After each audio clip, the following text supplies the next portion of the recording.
matter like how bad it gets and like no matter how hard it gets. Like I was like stealing protein from my roommate's like protein container like my first summer because I didn't have any food like money.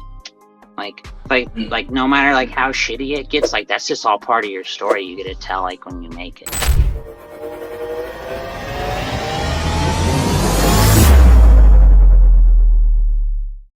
All right, guys, welcome to Sales Talk with Solar Pros, the podcast. Now, on today's episode, we've got a gut-wrenching but inspirational story that I believe every single person, every single salesperson inside the direct sales industry and the solar industry, even outside industries, must listen to. So today's guest got into door-to-door 6 years ago, the same way most of us actually enter the industry, which is a tap on the shoulder. And whether it's a friend or someone else sharing the actual sales opportunity. And his journey actually took a sharp turn in February 2022, and that's when everything changed. And he's here to share his story with you today. So I really want to welcome Jayden Hammond to the Sales Talk with Solar Pros podcast. Welcome, bro. Thanks for jumping on. Awesome. Hey, thanks so much. Thanks for having me on here. And you're coming at us inside your Tesla. Which model is it? That's right. I'm in Model 3 right now, just in my car. Love it, man. Is it a new purchase or is it something that you've had for a while? For 2 years. Yeah, 2 years now. Nice, got it with the money from knocking on doors. Love it, dude. It's a success story. Awesome, man. So look, for a lot of people in the industry, they may know your story. A lot of us followed your story back when it originally happened as well. There was a lot of mystery behind the story as well, because everyone wanted to know what happened. We were all intrigued. Everyone was like, what the hell is actually going on? But before we actually get into that, like let's go back to the very beginning, man, when you originally got into sales. Like take us back in time and what did that all look like?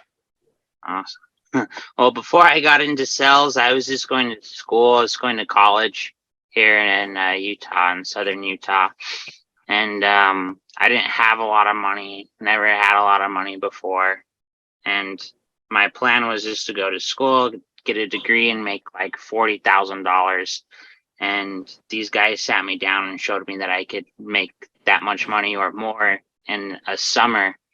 And I was like, wow. Seriously? So they're like, come try it out. So I went and tried it out. And I got a few sales like my first week with their help. Where I'm going in there and then getting inside a house and then calling them over to close it.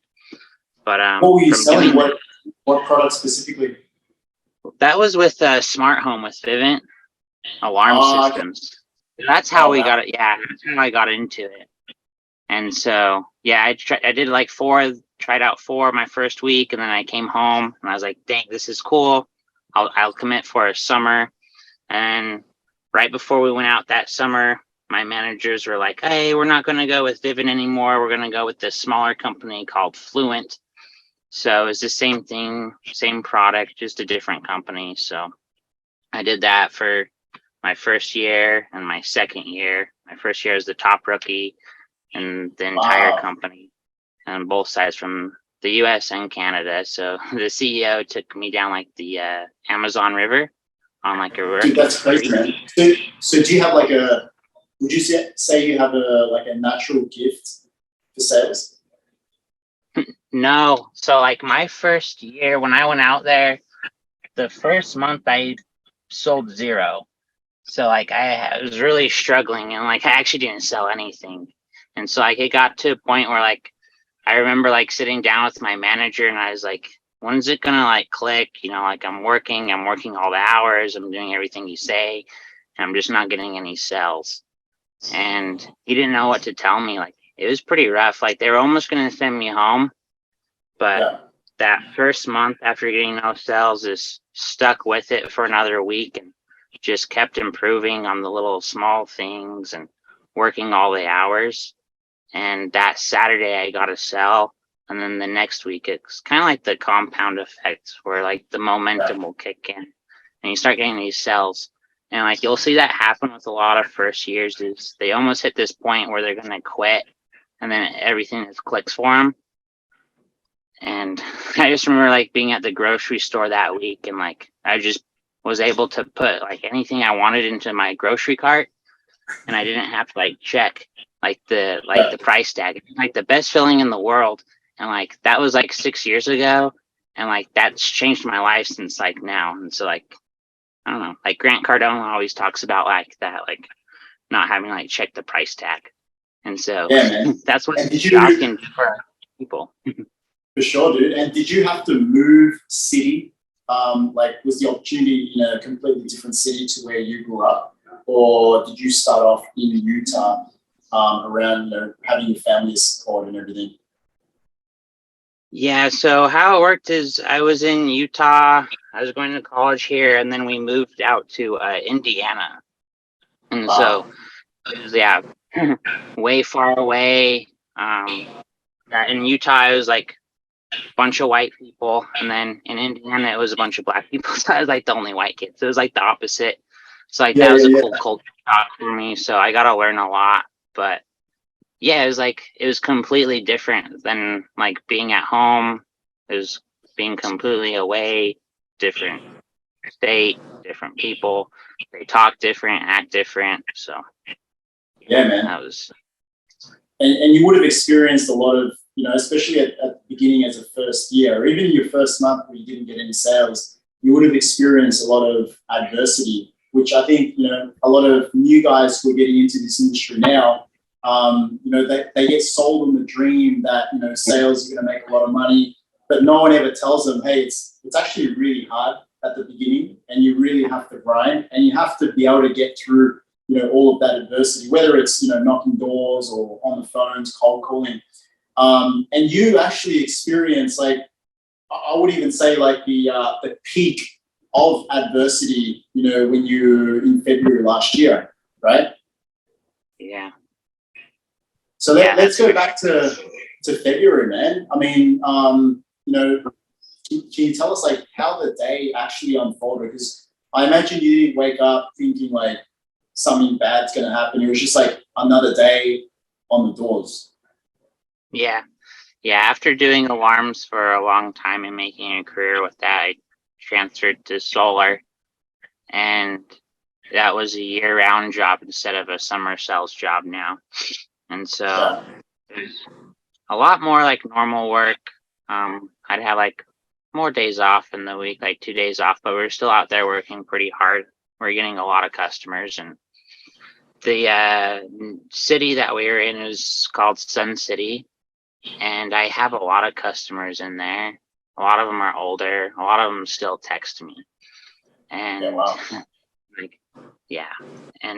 few of the customers in there, like me and my reps were actually like in their houses, like helping them like move pictures and stuff around in their homes for them, because they're elderly and they're older people, and like a lot of them like need help. Like we knock on their doors, and they'd be like, older people, they want solar, but a lot of them don't know like where to go, or a lot of them will get it taken advantage of.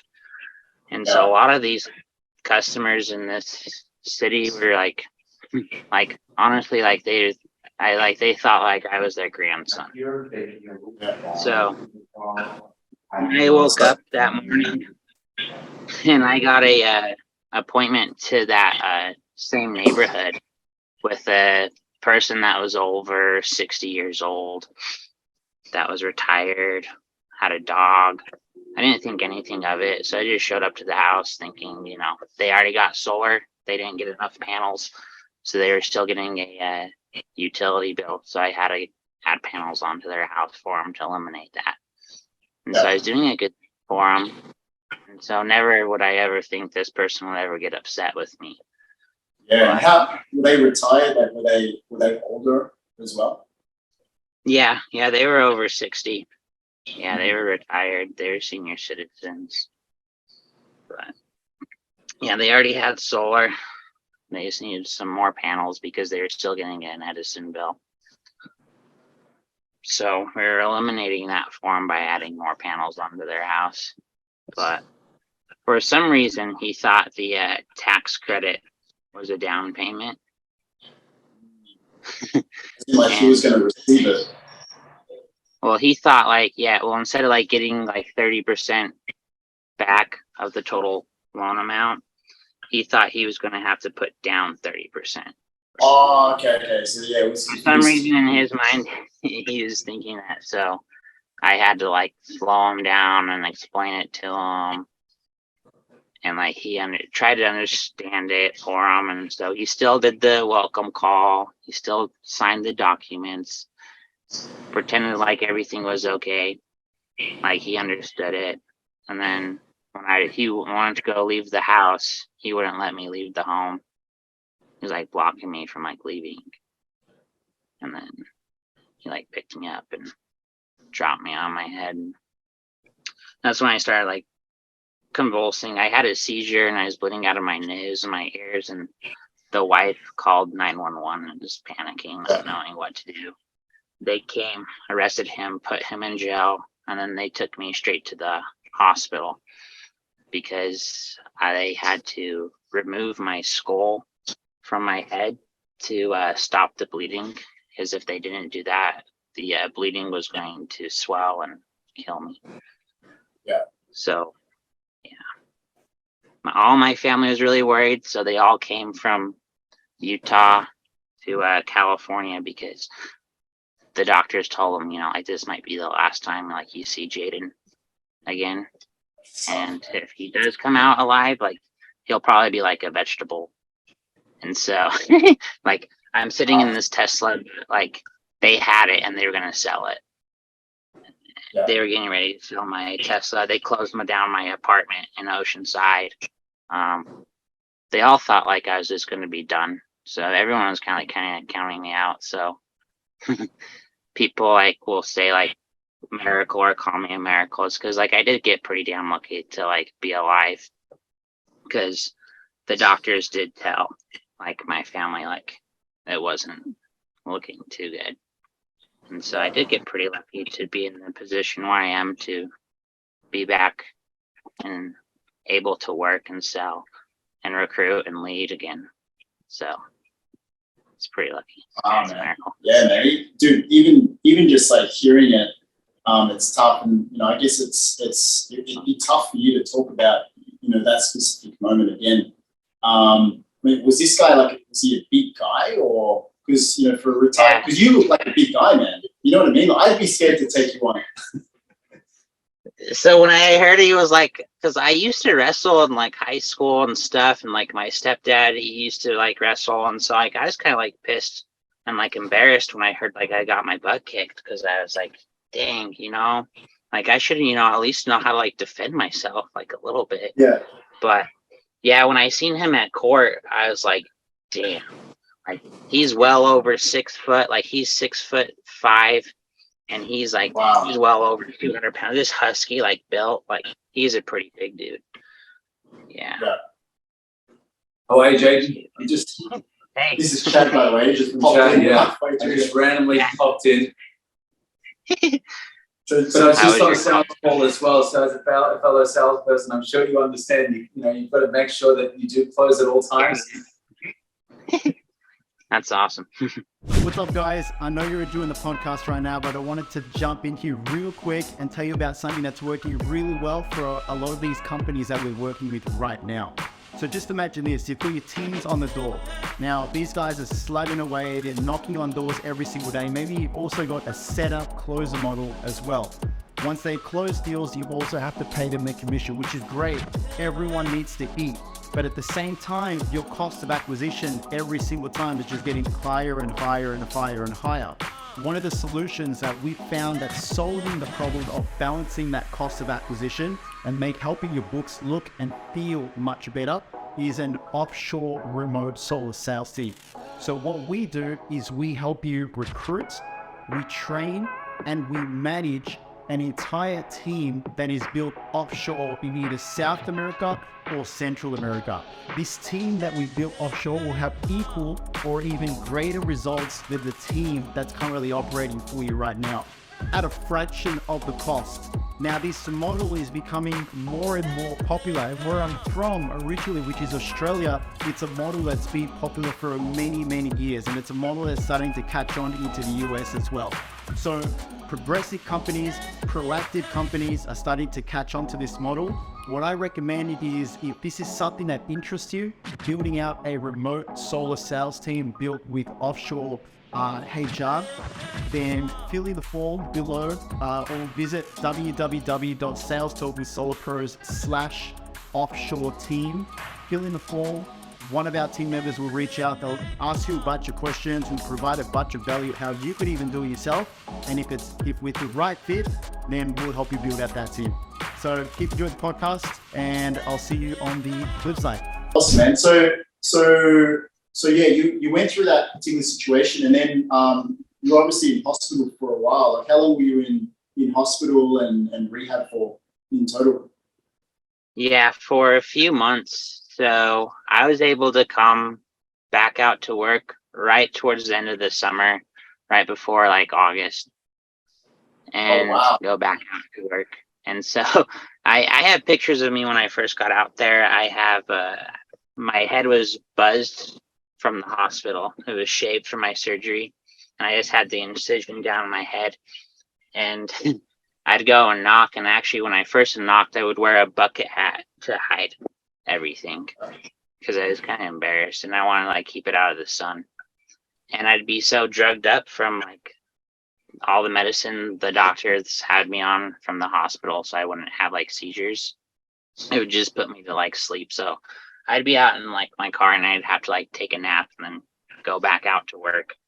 And when I first got out there, I went right back out to work in that same city that I got attacked in. And I found myself short, like the first day in like someone's house. And I'm in closing, a single person by himself, an old guy looks just like the guy that attacked me.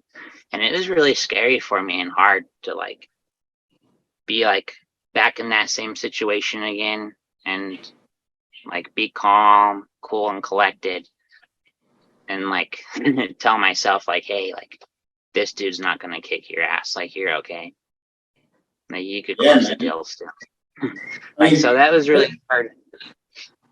Everything that you just mentioned right there is in you were back, pretty much at the end of summer. So from February, March, April, May, June, July, like within 5 months, you're back on the field. And you just said that you were already in the home and then closing on your first day. Dude, that like I can't even like fathom that, man. You know what I mean? I have a picture I could send you. My favorite picture is when I am bald with that incision down my head. Is me in like the dark, like the sun's down, it's completely dark outside, and I just closed like my third deal of the day, same day, all self-checks. Wow. Dude, how did you develop this warrior mindset? I mean, there are people out there who can't get out of their car door, right? But they find every reason or excuse to not get out on the field and sell.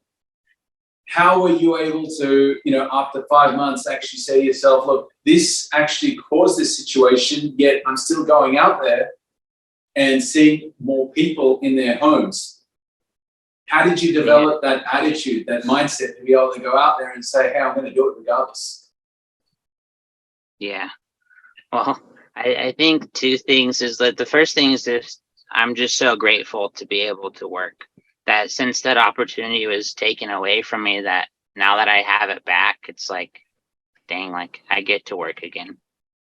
And then, so there's that. And then the second thing is like a never giving up attitude. So like the Warriors mentality is, so like in our office, like we wake up on Mondays and like we like to do hard things. And so like on Mondays, we all go to the beach and we all do a workout at the beach, and we go into the cold water and we do these hard things. And so what we teach ourselves is when we like do these hard things, it actually like that's where like your pride and joy and like growth comes from in life. Is like it's not actually like money, it's like it's that part right there. Is like it's progress. And so like the only time like you're ever like gonna have like happiness in life or like feel like good is like when you're having progress. And so that's where progress comes from, is like shitty moments, like things that suck. Like I was just at 10x Growth Con. I know Carlos has gone there before. It's like Yeah. the thing I took away from there is like they said like whatever scares you, like whatever you're scared of, like whatever you're feared of, like run towards that, like go towards that. So I was like, Yeah. Were you like this before the incident in terms of the knowledge and positivity and, you know, just that willingness to always progress and move forward and grow? Yeah, that's a good point that you brought up, is because like what a big deciding factor between like my success in like the hospital compared to like other people's is like I actually think like, yeah, my job almost killed me. Like the sales job almost killed me. But what I learned from it from the last 5 or 6 years, I was able to apply that into the hospital, and it changed my life, and it saved my life. Yeah. And so people are like, yeah, it almost killed you, but like, yeah, everything I learned like helped save my life. And so if I could go back, I would do it all again. Yeah. Yeah, man. Because, you know, as you know, the new guys who are actually listening to this, even like veterans, because we all go through up and downs. We have like really good months. Sometimes we have like a really bad months. We all find ourselves like in that moment where we're walking down the street, walking up to the next house. Every single part of our body like is almost saying like, you shouldn't be here. You haven't, you know, generated an appointment in the last, you know, 24 hours. You haven't sold a deal in a week. What the hell are you, you know, here knocking another door? So, and also like, you know, for people who are listening to this, some people may not go through such a traumatic event that will change their mentality, you know, by going through that event. They may just be going through something tough. What would you say to them, you know, on how to overcome that adversity that they may be going through at the moment? Yeah, just develop like a never like give up mentality. Like if you have like that mindset of like never giving up, like there's this girl I'm dating right now, and she just got a tattoo on her wrist, and it says never give up. And so it's like if you just have that mentality, and like you go into like when you face like adversity, if you know like, hey, like I'm going into this, it's gonna suck, but like at the end it's gonna be okay. Like if I never give up, like I'm gonna be like proud of myself at the end. Cause like no matter like how dark like the moment seems, like our darkest hours are always like just before dawn. Yeah. So like our darkest moments. I love the way you think, and it's inspirational for many. And you know, some people may actually be watching this right now and thinking, look, I don't know if I can actually develop that mentality, right? Are there books that you've read that you would recommend? Are there videos, like movies, YouTube videos, anything? Yeah, I mean, anything's good, right? But at the end of the day, you could read all this stuff. You could read all these Grant Cardone books. You could read all these Tim Grover books.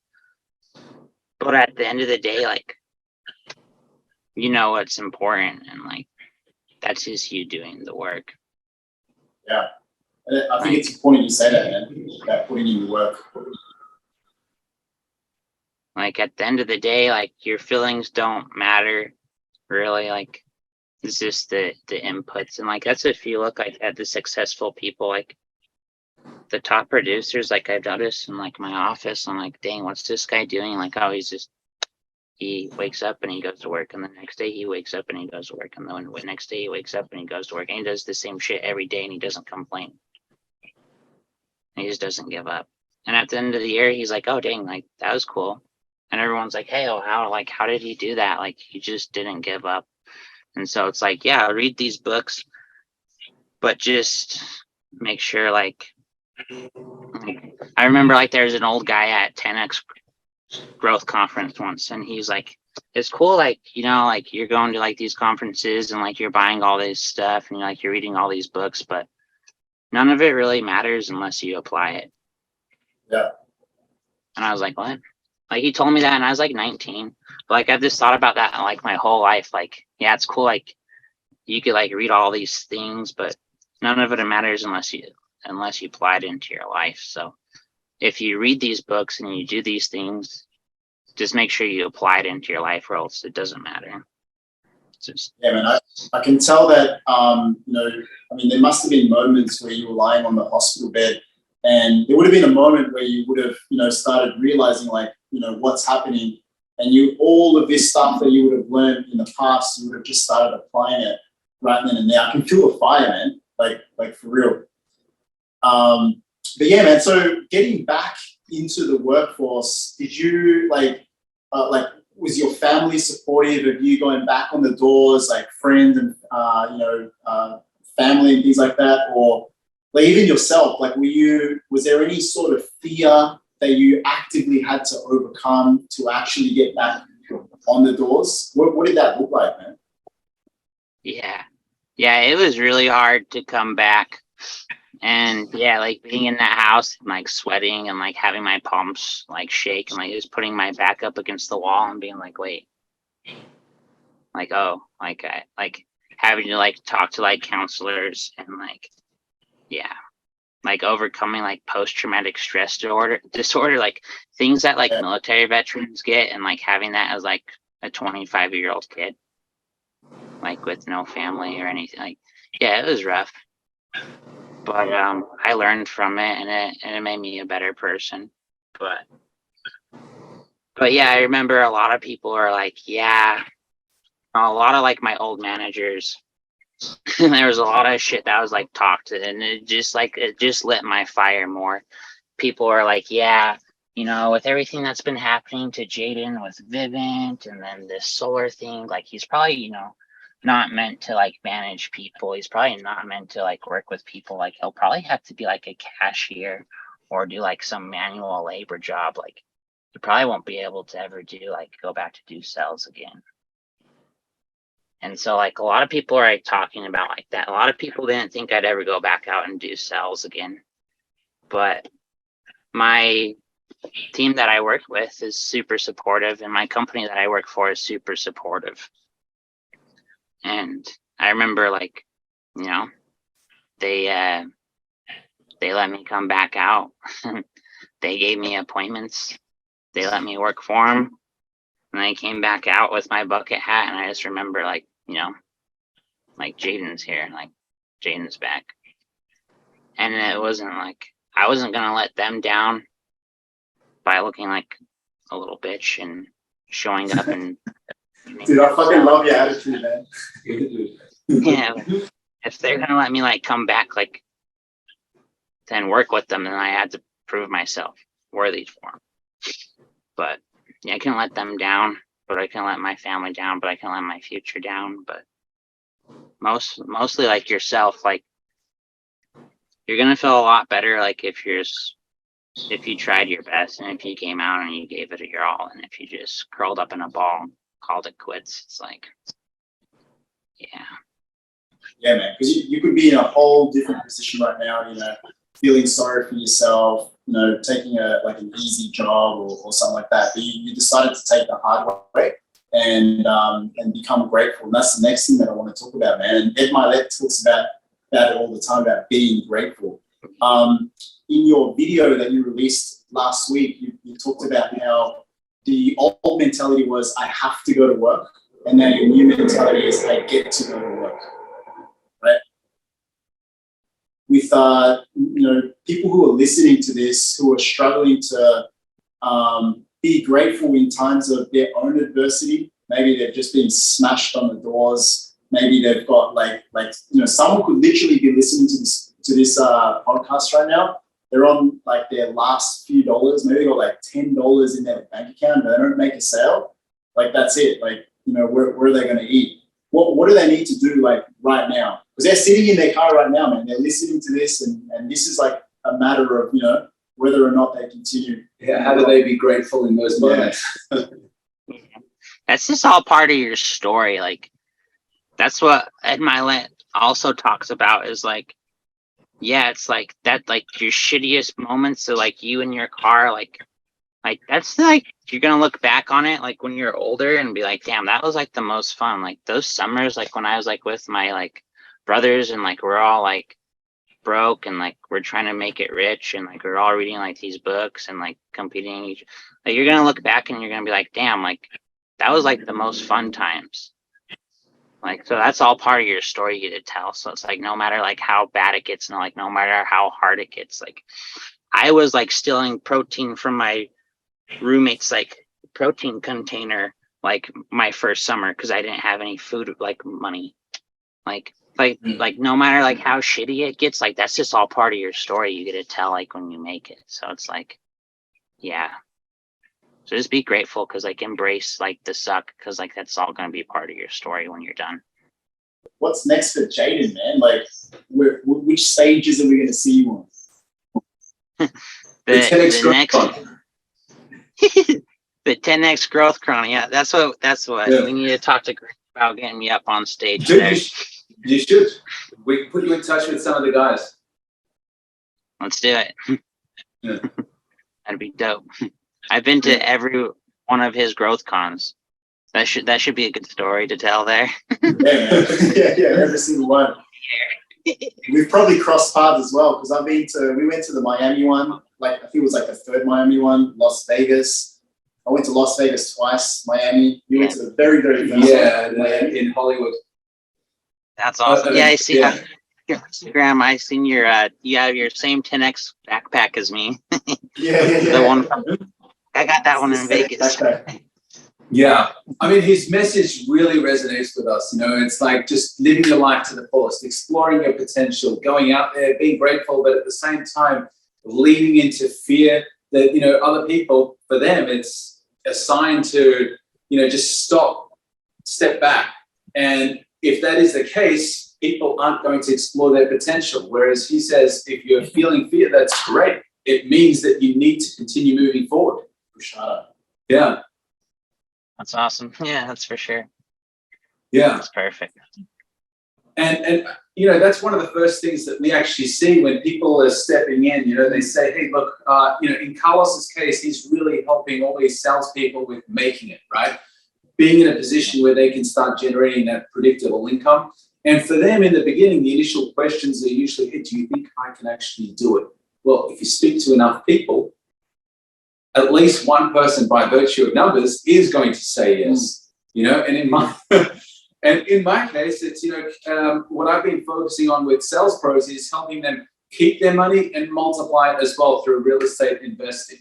And, you know, the initial question, even though they could be really high income earners, is, look, I don't actually know. I'm entering a territory where all of this is so foreign to me, you know. Do you think I can do it? There is still that element of fear, you know, so there's so much, you know, hand holding during that period, but in a good way. You know, some people need that guidance and that's what gives them that confidence to really move forward as well. And once they actually do it that one time, that first domino drops, it's just a snowball effect, you know, like it just keeps coming. Yeah. Perfect. Yeah, that's awesome. It's well said. Yeah. Love it, man. Are you going to be at SolarCon in April? Maybe if I can make it there. I'm working in Utah to control some of my seizures right now with some doctors.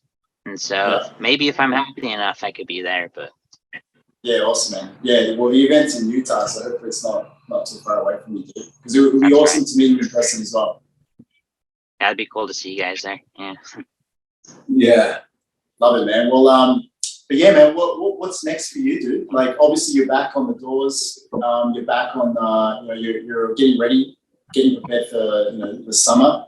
What does the future look like for you?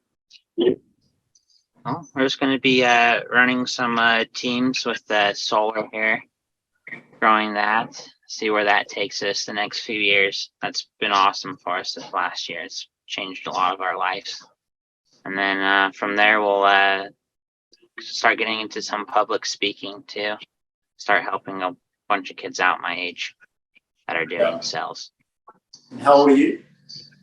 I'm 25, 25, yeah. 26 in August. Let's go, baby. Still young. That's right. Yeah. Awesome, dude. I mean, like, to be honest, like a huge inspiration. I was really moved by that Instagram video that you put out as well. So anyone that's actually watching this, I highly recommend that they go to your Instagram profile and watch that video. You'll know exactly which one it is. But you know, it really touched me because even after what you went through, just to have that mindset. I mean, people go through a very tiny fraction of what you went through and they find it difficult. Yeah. Right. So for you to have that level of gratitude, drive, enthusiasm to get back out there, continue winning.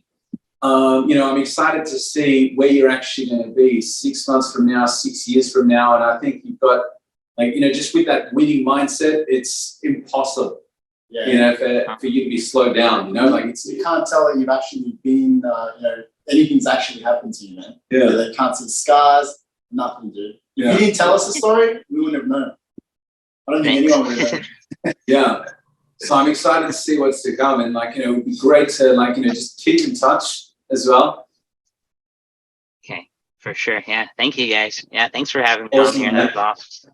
It's great to meet you Dude, guys. we appreciate you, man. All right, we'll put all your socials down below as well, and we'll make sure that, you know, you get plenty of followers as well.